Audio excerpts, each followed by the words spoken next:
Bueno gente, hoy día vamos a hacer un videito para ver cómo se escucha la masa, la Cursor, la XM490 en cámara lenta, ¿eh? Pero cuando andemos raideando, vamos a ver a la bici. Oh, que suena fino.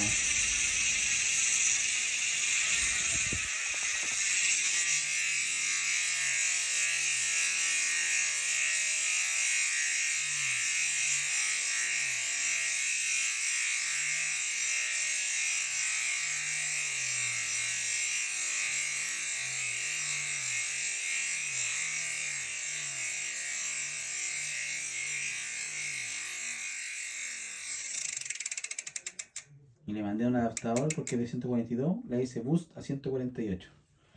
Así que quedó pero filete. Sonando la nave.